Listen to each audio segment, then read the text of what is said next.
Hello, this is Crystal Stanage, and thank you for joining me for this week's First Chapter Friday.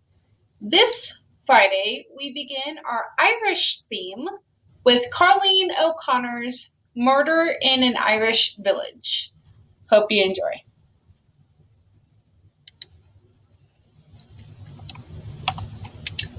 The truth from a liar is not to be believed. Irish proverb.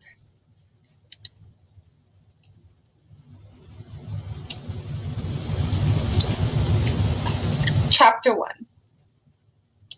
Siobhan O'Sullivan hurried through lush green fields, adjusting every so often for the bumps and dips of the terrain, imagining that from high above, Kilbane, County Cork, Ireland, must look like an ocean of green, rendering her a mere speck at sea. Before she knew it, she had passed the majestic remains of the ruined Dominican priory, its Franciscan bell tower rising proudly above the town. Sheedy's cycle shop wasn't far now. She hugged the medieval walls encircling the town, marveling at how something once constructed to keep violent marauders out could just as easily trap them in. She placed her hand on the ancient stone, relishing the way its rough peaks scraped against her fingertips. It was damp to the touch, despite the midday sun. One of the few walled towns in existence, it had endured some of Ireland's most turbulent times and survived. These days, Siobhan took solace wherever she could get it. After 10 straight days of lashing rain, the sun was lopping down on them, creating good cheer even in the begrudgers. Shopkeepers swept their footpaths, green thumbs tended gardens, and other folk simply turned their faces to the generous swath of blue sky.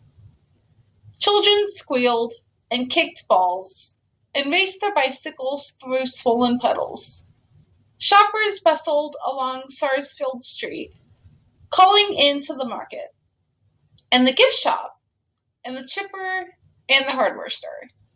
And, of course, to Naomi's Bistro, they would call out to one another, "Hello, hi, hiya, and hiya," and everyone would answer they were grand.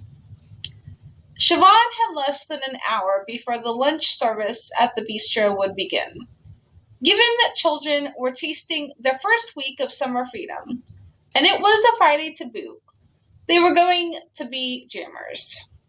She picked up her pace, as the shop was just over the hill. If her siblings found out she was sneaking out several times a week to visit a pink scooter, they would declare her a right nutter. Cows lifted their heads and chewed lazily as she panted by. Sheep bleated, and swallows streaked through the sky. Patches of gorse set the neighboring fields aflame with their bright yellow heads, emitting the slightest scent of coconut. By the time she arrived at the shop, Siobhan was out of breath.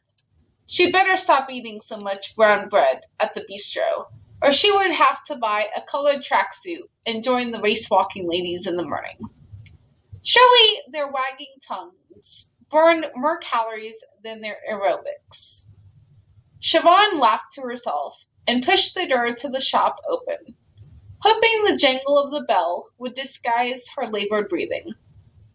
She looked at the counter, expecting to see Seamus Sheedy break out in his customary grin. Instead, there stood Niall Murphy. His dark hair, normally cut short, hung almost to his chin, giving him an unruly appearance. He seemed taller, too, or at least more filled out. Even before the bad business with Billy, Siobhan had always felt on edge around Niall.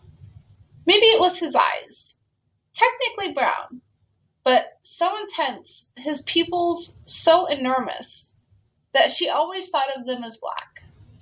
She wasn't prepared for the shock. What was he doing here? It was impossible to look at Niall without 1,000 dark memories swarming it. Just when she thought she was on the mend, there he was again, the sniper of grief, aiming a killing blow at her heart. Instantly, no time had passed at all.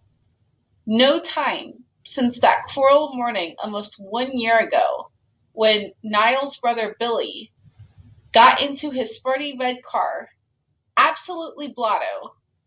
And if you would like to know what happens next, you can check out this title on the Hoopla app. Join me here next Friday for the beginning of Irish Fairy Tales by Philip Smith. Thank you and have a great week.